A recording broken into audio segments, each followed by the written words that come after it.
스가랴서로 말씀 묵상이 진행되고 있잖아요. 스가랴 선지자는 학계 선지자와 더불어서 예수님이 오시기 전 주전 500년 전에 활동했던 선지자들이고, 바벨론 포로 생활 가운데 돌아온 유다 기한 공동체들이 전심으로 하나님께 돌아오도록, 그리고 하나님의 성전을 짓는 일을 중단하지 않도록, 때로는 백성들을 격려하기도 하고 때로는 꾸짖기도 하면서 말씀으로 붙들어 주었던 선지자들입니다. 스가랴가 본 8개의 환상 중에서 네 번째의 환상, 하나님께서 대제사장 여호수아에게 보여주시는 그러한 환상들인데, 오늘 그 말씀으로 함께 은혜를 나누려고 합니다. 대제사장 여호수아라고 하니까 이름이 헷갈리시죠, 그죠? 가나안 정복 전쟁을 이끌었던 모세의 후계자 여호수아와 이름이 같습니다. 그러나 이 대제사장 여호수아는 아론의 후손 대제사장 가문이어가지고 아론, 엘라살, 비느하스, 사독, 힐기야, 스라야, 요사닥, 여호수아 이렇게 이어지는 아론의 직계 후손이고 대제사장입니다. 그 조부가 그 바벨론이 그 유다 예루살렘을 멸망시키러 왔을 때 느부갓네살 왕에게 죽임을 당했고, 그 아버지 여호사닥은 그때 바벨론으로 포로로 끌려갔고, 여호수아는 그 바벨론에서 출생해가지고 자랐는데 고레스 칙령 때 스룹바벨과 함께 포로 귀환민들을 이끌고 돌아온 대제사장입니다. 오늘 이 대제사장 여호수아와 관련된 환상 말씀 3장을 함께 교독하시겠습니다. 대제사장 여호수아는 여호와의 천사 앞에 섰고 사단은 그의 오른쪽에 서서 그를 대적하는 것을 여호와께서 내게 보이시니라. 여호와께서 사탄에게 이르시되 사탄아, 여호와께서 너를 책망하노라. 예루살렘을 택한 여호와께서 너를 책망하노라. 이는 불에서 꺼낸 그슬린 나무가 아니냐 하실 때에 여호수아가 더러운 옷을 입고 천사 앞에 서 있는지라. 여호와께서 자기 앞에 선 자들에게 명령하사 그 더러운 옷을 벗기라 하시고, 또 여호수아에게 이르시되 내가 내 죄악을 제거하여 버렸으니 내게 아름다운 옷을 입히리라 하시기로. 내가 말하되 정결한 간을 그의 머리에 씌우소서 하매 곧 정결한 간을 그 머리에 씌우며 옷을 입히고 여호와의 천사는 곁에 섰더라. 여호와의 천사가 여호수아에게 증언하여 이르되 만군의 여호와의 말씀에 내가 만일 내 도를 행하며 내 규례를 지키면 내가 내 집을 다스릴 것이요 내 뜰을 지킬 것이며 내가 또 너로 여기 섰는 자들 가운데에 왕래하게 하리라. 대제사장 여호수아야, 너와 내 앞에 앉은 내 동료들은 내 말을 들을 것이니라. 이들은 예표의 사람들이라. 내가 내 종 싹을 나게 하리라. 만군의 내 여호와가 말하노라. 내가 너 여호수아 앞에 세운 돌을 보라. 한 돌에 7 눈이 있느니라. 내가 거기에 새길 것을 새기며 이 땅의 죄악을 하루에 제거하리라. 만군의 여호와가 말하노라. 그 날에 너희가 각각 포도나무와 무화과 나무 아래로 서로 초대하리라 하셨느니라. 그 한상에 그 보여지는 장면을 보니까 그 하늘에서 회의가 열린 것 같죠, 그죠? 3장 1절에 보면 대제사장 여호수아는 여호와의 천사 앞에 섰고 사단은 그의 오른쪽에 서서 그를 대적하는 것을 여호와께서 내게 보이시니라 이렇게 말씀을 하시는 걸 보니까 왼쪽에는 천사가 서 있고 오른쪽에는 사단이 서 있고 여호수아는 그 천사 앞에 이렇게 서 있는 이러한 모습을 보게 되는데 왜 이러한 자리가 마련됐을까? 대제사장 여호수아를 사단이 대적한다라는 것은 여호수아에게 있는 허물과 죄악을 하나님께 고발하고 있는 그러한 모습입니다. 그런데 이 말씀의 본문에 보면 사단의 입을 통해서 사단이 직접 이러이러한 것을 잘못했다라거나 이러이러한 것이 죄라고 말하는 부분이 없습니다. 이는 하나님이 사단이 하는 말 가운데에 한마디도 들어주시지 않는 그러한 모습으로 보입니다. 오히려 하나님께서 사단을 책망하시고 또 책망하시는데 3장 2절에서 3절의 말씀을 보면 여호와께서 사단에게 이르시되 사단아, 여호와께서 너를 책망하노라. 예루살렘을 택한 여호와께서 너를 책망하노라. 이른 불에서 꺼낸 그슬린 나무가 아니냐 하실 때에 여호수아가 더러운 옷을 입고 천사 앞에 서 있느니라. 사단은 여호와의 잘못을 하나님께 고자질해 가지고 일러 바쳐서 벌을 받게 하고 싶은데 오히려 하나님이 이 사단을 꾸짖고 책망하시는 그런 상황이 되어져 있습니다. 도대체 사단은 여호수아의 무엇을 가지고 고발하고 하나님께 이 여호수아가 이런 잘못이 있습니다라고 하고 있는 것일까? 그 모습을 생각해 볼 때 여호수아가 더러운 옷을 입고 서 있는 모습을 봅니다. 이러한 것들 때문에 그러한 이야기를 하고 있는가 보다 하는 걸 생각하게 되는데 왜 더러운 옷을 입고 있을까? 여호수아는 여기 왜 더러운 옷을 입고 그 천사 앞에 사단 앞에 하나님 앞에 서 있는 것일까 하는 그런 생각을 해보았습니다. 스룹바벨과 여호수아는 유다 기양 공동체를 이끌었던 지도자들이고 이스라엘을 재건하는 일, 예루살렘 성전을 다시 짓는 이 일에 그들이 주도하고 이끌고 있었습니다. 고레스 칙령 539년에 고국으로 돌아와서 성전의 기초를 놓았는데 이 다리오 왕 시절에 와서 다시 성전을 재건축한다라는 것은 16년 정도의 시간이 성전 건축이 중단된 채로 그러한 시간을 보냈다라는 것을 알 수가 있습니다. 그러니까 바벨론에서 돌아온 그들의 삶이 현실적으로 어려워도 너무 어려웠다는 것이죠. 그들이 정말 돌아올 때는 그 귀환을 꿈꾸며 돌아올 때는 정말 노래를 부르면서 왔던 그들입니다. 그러나 이곳에 막상 와서 보니까 사마리아인들이 끊임없이 방해를 하고 해방을 놓고 사사건건 시비를 하고 또 그 페르시아가 허락을 했다가 허락을 하지 않았다가 하는 그런 정치적 입장이 그 정권이 바뀌면서 매번 계속 바뀌어지는 그러한 것들도 있고 그 땅에는 홍수가 들고 가뭄이 들고 경제적인 어려움으로 인한 고통도 너무 크고 집도 지어야 하고 성전도 지어야 하고 내가 먹고 살 길도 마련해야 하고 그들이 정말 많은 부분에서 어렵고 답답한 그러한 상황 가운데 있는데 이제 시간이 지나면서 성전 짓는 일은 점점 멀어지고 영적으로 나태해지고 다시 옛 조상들과 같이 하나님을 떠나는 죄, 세상을 따라가는 죄를 반복하게 되었습니다. 대제사장 여호수아가 이 더러운 옷을 입고 있다라는 것은 지금 이스라엘의 백성들의 상태가 그들의 영적 상태가 어떠한지를 보여줍니다. 사단이 하나님께 이렇게 말을 하는 것이죠. 보세요 하나님, 하나님의 사람 여호수아를 보십시오. 하나님이 아끼는 이스라엘 백성들을 보십시오. 과거와 무엇이 다릅니까? 그들의 조상이 하나님을 배신하고 우상을 섬기고 죄악의 길을 걸어서 하나님이 바벨론에 70년이라는 징벌을 내리셨지만 그들이 깨달은 것이 무엇입니까? 도대체 달라진 게 없습니다. 라고 이야기를 하고 있는 그러한 모습으로 보여집니다. 대제사장이라는 자리는 흥결이 없는 사람에게 주어지는 직분인데 이 여호수아가 죄악된 도시 바벨론에서 출생하고 그곳에서 자라고 돌아왔는데 이 대제사장의 자격이 있습니까? 흠집을 내는. 우리는 늘 사람들이 깎아내리는 사람, 흠집내는 사람들이 항상 있잖아요. 그죠? 그런 일에 왜 그렇게 열을 올리는지. 어느 시대나 그런 일들이 있고 그러면 여호수아의 의욕이 꺾이는 것이죠. 그래, 내가 무슨 자격이 있겠어. 맡은 직분을 감당하기에 정말 많이 어려움이 있었을 겁니다. 그런데 이 더러움을 바라보는 시선, 죄인을 바라보는 시선이 하나님은 다릅니다. 3장 2절에 이렇게 말씀하시죠. 예루살렘을 택한 하나님께서 책망하고 내가 그를 불에서 거슬러낸 내가 그렇게 했다라고 하는 이 말씀을 이렇게 하실 때 하나님은 그들을 보는 눈이 다르시구나. 더러움을 바라보는 시선에 생각하다 보니까 생각나는 에피소드가 있었어요.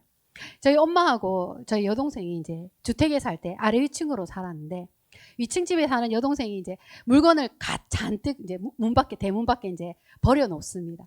그러면 엄마가 그 중에서 쓸만한 물건을 이제 골라내시는 것이죠.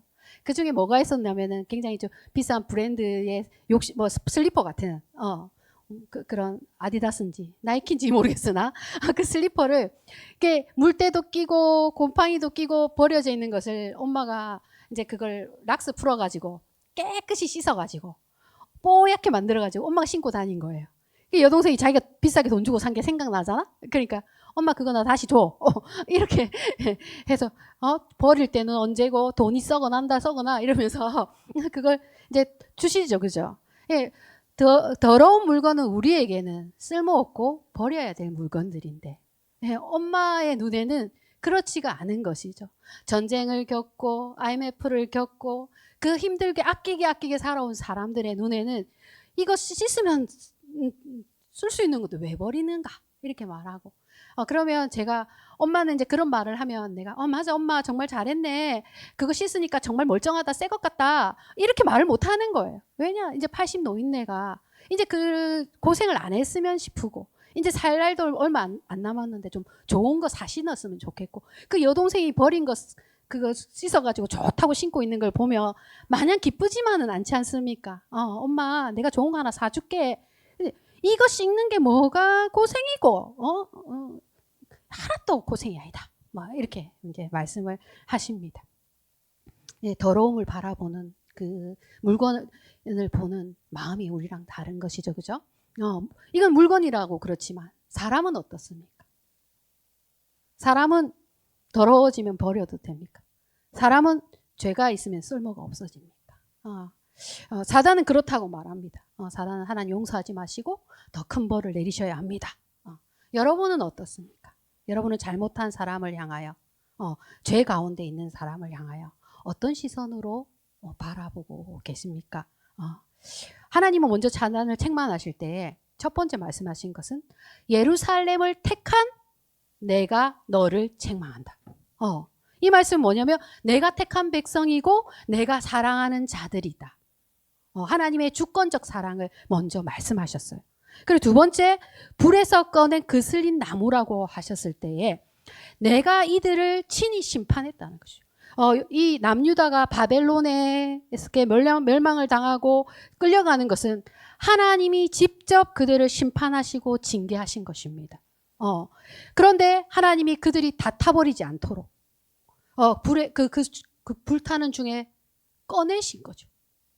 꺼내 주신 것이죠. 그들이 다 타버리지 않도록 불에서 꺼낸 그슬린 나무. 하나님께서 그들을 바라보시는 마음은 이들의 그 진노 중에 멈추시고 거두시고 그들을 꺼내어내셨던 분이시였다는 것이죠. 하나님은 늘 언제나 우리를 바라보는 시선에 긍휼과 사랑이 있습니다. 아담과 하와가 선악과로 범죄했을 때 그들이 무화과 잎으로 그 몸을 가리고 있었을 때 하나님은 그들을 책망하시는 것이 먼저가 아니라 그들의 가죽옷을 지어 입히시며 그 부끄러움과 수치를 가려주셨던 하나님이셨습니다. 하나님은 언제나 그 마음 그대로 타락한 인간을 사랑의 눈으로 바라보시면서 회복을 먼저 생각하셨습니다. 이사야 선지자가 소명을 받을 때 자신이 입이 더럽다고 했어요. 왜냐? 입이 더러운 백성 중에서 생활해서 자기의 입도 더러워졌는데 하나님이 주시는 소명을 감당할 수 없다라고 말했을 때에 이사야 6장 5절 7절 읽겠습니다. 그때 내가 말하되 화로다 나여 망하게 되었도다. 나는 입술이 부정한 사람이요 나는 입술이 부정한 백성 중에 거주하면서 만군의 여호와이신 왕을 배웠음이로다 하였더라. 그때 그 스랍 중에 하나가 부젓가락으로 제단 안에서 집은 바 핀 숯을 손에 가지고 내게로 날아와서 그것을 내 입술에 대며 이르되 보라 이것이 내 입에 닿았으니 내 악이 제하여졌고 내 죄가 사하여졌느니라 하더라. 그 입술이 부정한 백성 중에 거하는 이 이사야 역시도 자신의 입술의 부정함에 대해서 그래서 자기가 자격 없다라고 말하였을 때 하나님께서 제단의 숯불에 그 숯불을 그 이사야의 입에 대어주면서 내 악이 제하여졌고 내 죄가 사하여졌다라고 말씀을 하셨습니다. 그래서 그 직분을 감당할 수 있는 그런 온전함을 덧입혀 주셨는데 하나님은 죄인을 바라보시면서 먼저 회복을 생각하고 계시다라는 것이죠. 3절 4절 3장 4절에서 5절 같이 한번 읽어보겠습니다. 여호와께서 자기 앞에 선 자들에게 명령하사 그 더러운 옷깃을 벗기라 하시고 또 여호수아에게 이르시되 내가 내 죄악을 제거하여 버렸으니 내게 아름다운 옷을 입히리라 하시기로 내가 말하되 정결한 간을 그의 머리에 씌우소서 하매 곧 정결한 간을 그 머리에 씌우며 옷을 입히고 여호와의 천사 곁에 섰더라. 하나님은 더러워진 여호수아의 옷을 벗기고 거룩한 영광의 의의 옷을 입혀주셨습니다. 수치와 더러움을 벗겨주시고 깨끗한 새 옷을 입혀주셨습니다. 대제사장의 직분의 옷을 입혀주시고 사명을 감당할 수 있도록 옷을 입히시고 그 머리에 정결한 관을 씌워주셨습니다. 이러한 모든 일들이 이루어지는 중에 여호수아의 대사는 한마디도 없습니다. 여기에 여호수아가 무슨 말을 하거나 무슨 역할을 하는 것이 하나도 보이지가 않습니다. 이것은 하나님이 베푸시는 은혜로 죄 용서받고 의롭다 하심을 받는 그러한 모습을 온전히 보여주고 있는 것이죠. 우리 로마서 5장 8절 한번 암송해 보겠습니다. 암송해 보겠습니다. 시작. 우리가 아직 죄인 되었을 때 그리스도께서 우리를 위하여 죽으심으로 하나님께서 우리에 대한 자기의 사랑을 확증하셨느니라.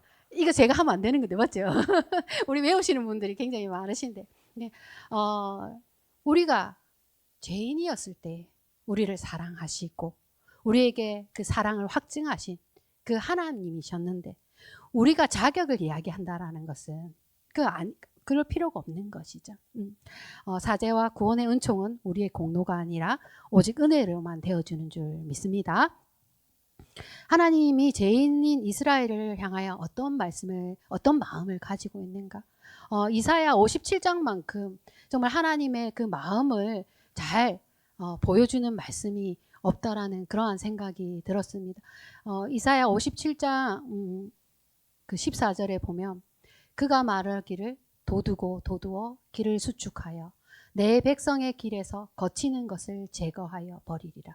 그러니까 하나님이 이렇게 말하는 거죠. 내 백성이 가는 길에 걸리는 것들이 있다면 내가 그것을 제거하여 버릴 것이다. 높아진 것은 낮아지고 낮아진 것은 높아져서 평지가 되게 하여 주실 것이다.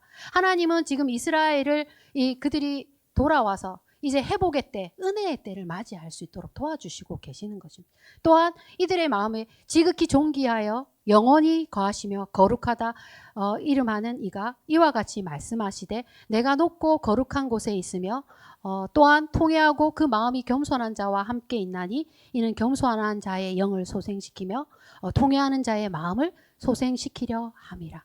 하나님께서는 그 영혼을 소생시키기 위해서 그 마음을 아시고 그 눈물을 아시고 그들을 치유하시고 회복시키시기를 원하는 그러한 하나님이시다라는 그러한 말씀을 하고 계십니다. 16절 읽겠습니다. 내가 영원히 다투지 아니하며 내가 끊임없이 노하지 아니할 것은 내가 지은 그의 영과 혼이 내 앞에서 피곤할까 함이라. 영원히 다투지 않는다. 영원히 끊임없이 노하지 않는다. 왜? 그들의 영과 혼이 내 앞에서 피곤할까 봐. 내가 그들의 마음이 상할까 봐.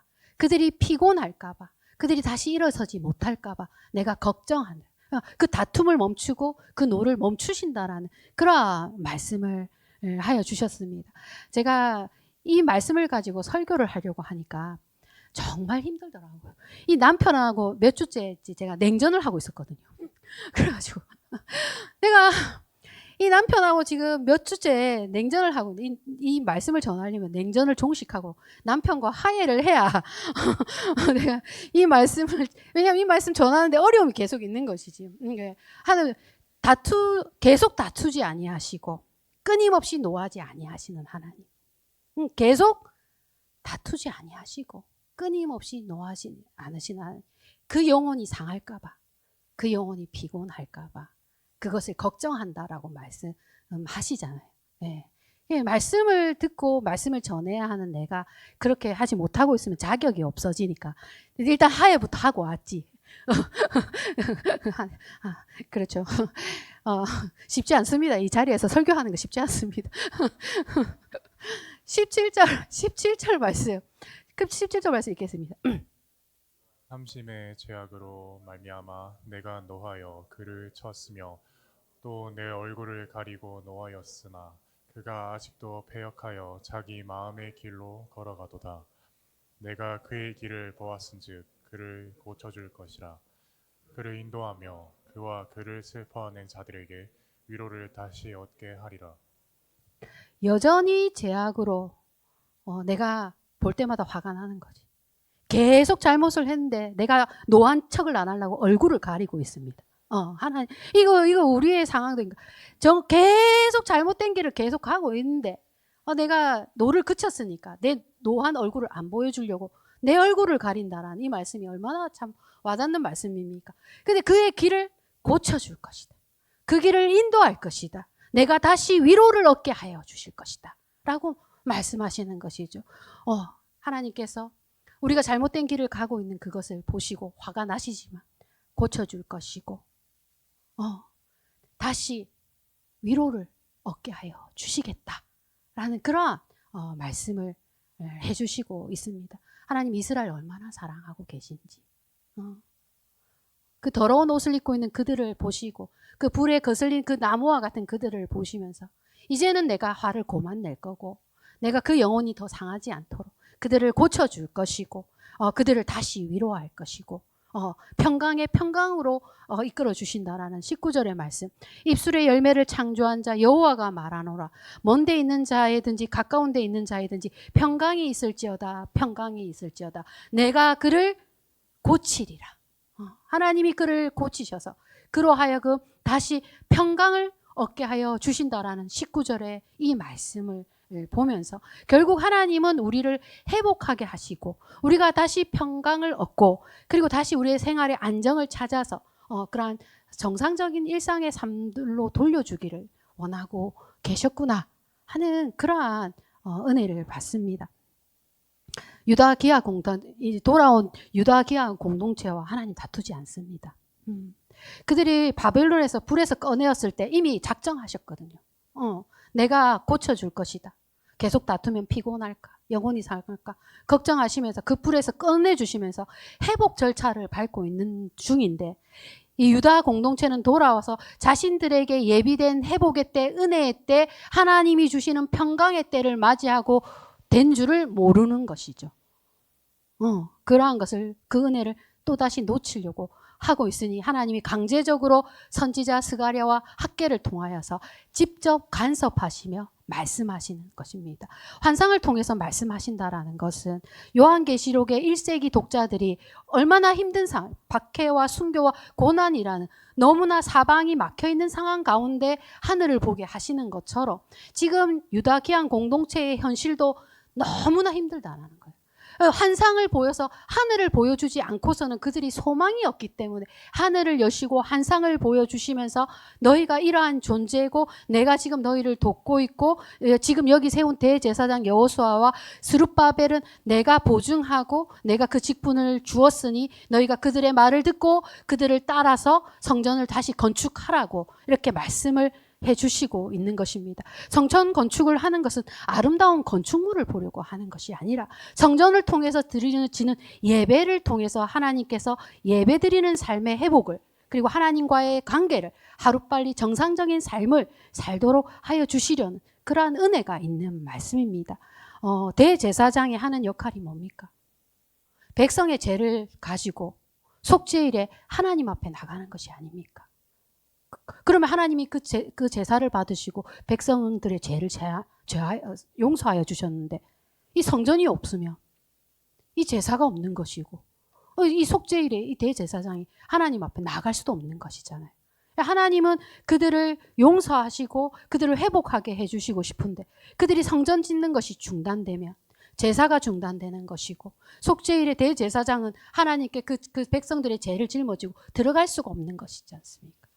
하나님께서 이러한 은혜들을 회복시키기 위해서 지금 대제사장 여호수아에게 그 옷을 입혀주시는 것이죠. 아론이 대제사장의 직분을 받을 때에 아름다운 대제사장의 의복을 입혀주시고 위임식을 하셨던 것처럼 지금 하나님이 하늘에서 여호수아를 위한 위임식을 열어주시고 있는 모습들을 보여주시는 그러한 말씀이 되고 있습니다. 하나님은 우리가 하나님의 백성으로 회복해서 기쁨도 누리고 감사한 생활도 하고 즐거운 그런 일상의 삶들을 살도록 우리를 도와주시려고 하시죠. 3장 6절에서 7절의 말씀. 그렇게 회복된 사람들은 어떤 삶을 살아가도록 하나님이 기대하셨는가? 같이 읽겠습니다. 여호와의 천사가 여호수아에게 증언하여 이르되 만군의 여호와의 말씀에 내가 만일 내 도를 행하며 내 규례를 지키며 내가 내 집을 다스릴 것이요 내 뜰을 지킬 것이며 내가 또 너로 여기 섰던 자들 가운데에 왕래하게 하리라. 이 말씀 어렵게 생각할 필요가 없는 것 같아요. 너무나 단순하고 간단하게 생각해 보면 예수님이 간음하다가 붙잡혀져 온 여인을 책망하지 않으셨어요. 그리고 책망하던 그 사람들을 다 그 자리에서 떠나가게 해주셨습니다. 그리고 딱 한마디만 하셨어요. 앞으로 다시는 죄를 짓지 말고 살아라. 그러니까 깨끗한 옷을 입혀주시면서 이제 내 규례를 지키며 내 도를 따라서 행하라. 하나님의 말씀을 따라서 거룩하게 하나님의 신실한 백성답게 살기를 바라셨습니다. 그리고 또한 내가 여기 섰던 자들 가운데 왕래한다라는 것은 지금 천사들 가운데 대제사장이 서 있잖아요.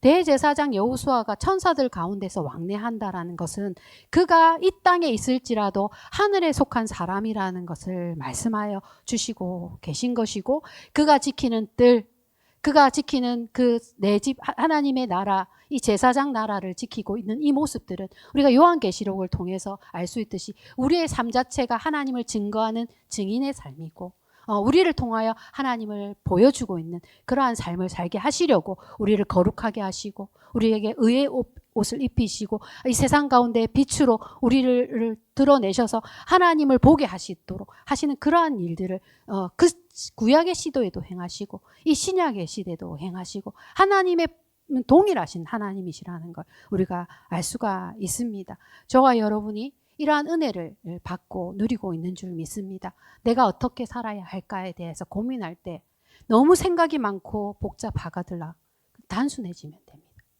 그냥 간단합니다. 하나님 생각하면서 살면 됩니다. 하나님 생각해서 하나님이 기뻐할 일을 하고 하나님이 기뻐하지 않을 일을 안 하면 되죠. 그러한 삶을 살아가기를 바라셨다라는 그런 생각을 해보았습니다. 3장 8절에서 10절의 말씀을 읽어보겠습니다. 대제사장 여호수아야, 너와 내 앞에 앉은 내 동료들은 내 말을 들을 것이니라.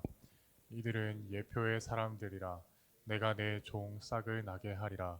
만군의 여호와가 말하노라. 내가 너 여호수아 앞에 세운 돌을 보라. 한 돌에 7 눈이 있느니라. 내가 거기에 새길 것을 새기며 이 땅의 죄악을 하루에 제거하리라. 이 동료들, 이제 여호수아의 말을 이제 동료들이 들을 것입니다. 이제 여호수아가 하는 말을 이 동료들이 들을 것이다라는 이 말씀을 이렇게 얼마나 이 리더십이 무너져 있어서 얼마나 일하기 힘들었을까. 사람들이 얼마나 정말 안 따라줘서 얼마나 힘들었을까 하는 그런 생각을 해보았습니다. 성전 건축이 중단된 채 10몇 년의 세월이 흐르고 그들을 다시 일으켜 세워서 다시 그 일을 시작하게 할 때 얼마나 사람들이 말을 안 들었을까 하는 그런 생각이 들었는데, 이 동료들이 너의 말을 다 들을 것이고 다 따라서 그걸 이 사람들의 동료나 이 여호수아는 제사장이라는 직분을 가진 사람들인데, 이 제사장이라는 이것이 이 예표의 사람들이라는 것이죠. 앞으로 내 종 싹 흰 돌이라고 하는 것은 다 상징을 담고 있는 것인데 예수님에 대한 상징입니다. 앞으로 오실 메시아가 어떠한 분이신지, 예수님이 어떠한 일을 하시고 어떠한 삶을 사시고 어떠한 일들을 이루어 주실 것인가를 예표하는 것이 내 종 싹 한 돌에 7 눈을 가진 거, 이러한 것들을 말씀했는데, 이 땅의 죄악을 하루 만에 제거하여 주는 이 대제사장의 직분, 그러니까 죄용서를 우리가 매번 제사를 드리고 또 제사를 드리고 하지만 앞으로 이루어질 메시아께서 이 일을 이루시면 이 땅의 죄악을 한 번만에 하루 만에 제거하여 주실 것이다 라는 그러한 말씀을 하여 주시고 있는 것이거든요. 이에 대하여 히브리서에서는 우리 예수님이 대제사장이라는 것을 너무나 잘 알려주고 있습니다. 10장 9절에서 말씀 제가 한번 읽겠습니다. 그 후에 말씀하시기를 보시옵소서. 내가 하나님의 뜻을 행하러 왔나이다 하였으니 그 첫째 것은 패하심은 둘째 것을 세우려 하심이라.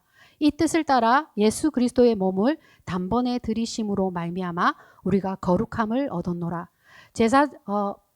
제사장마다 매일 서서 섬기며 자주 같은 제사를 드리되 이 제사는 언제나 죄를 없게 하지 못하였거니와 오직 그리스도는 죄를 위하여 한 영원한 제사를 드리시고 하나님 우편에 앉으사 그 후에 자기 원수들을 자기 발등상이 되게 하실 때까지 기다리시나니 그가 거룩하게 된 자를 한 번의 제사로 영원히 온전하게 하셨느니라.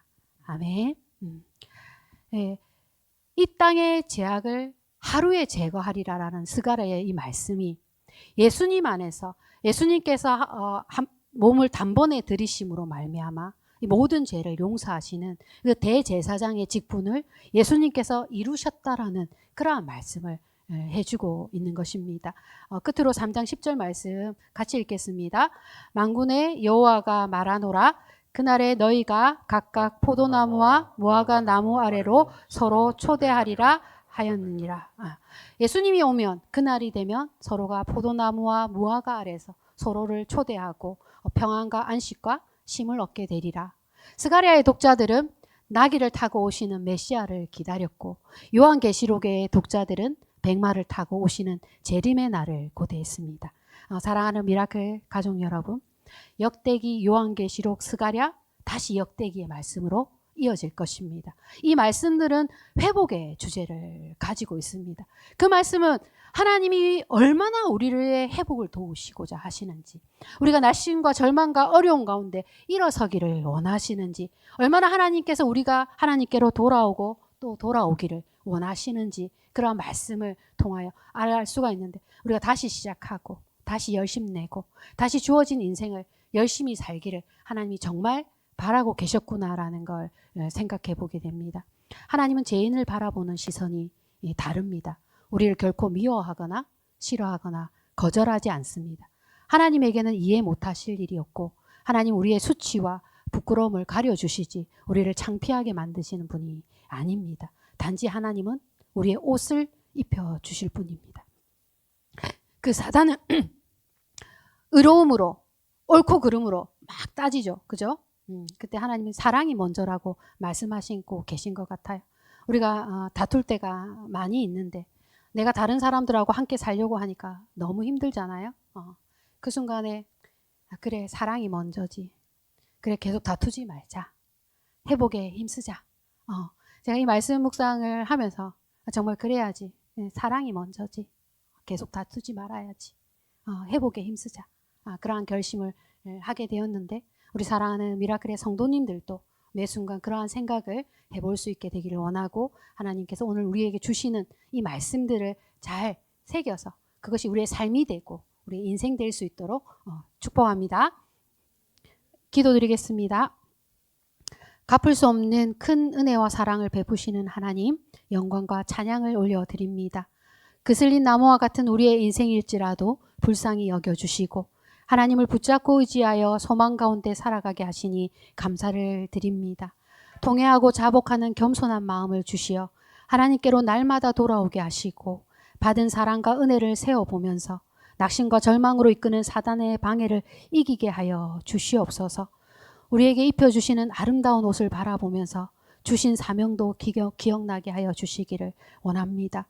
우리가 만나는 사람들 그 관계 속에서 사랑을 먼저 생각하게 하시고 다툼을 멈추게 하시고 회복을 꿈꾸게 하여 주시옵소서.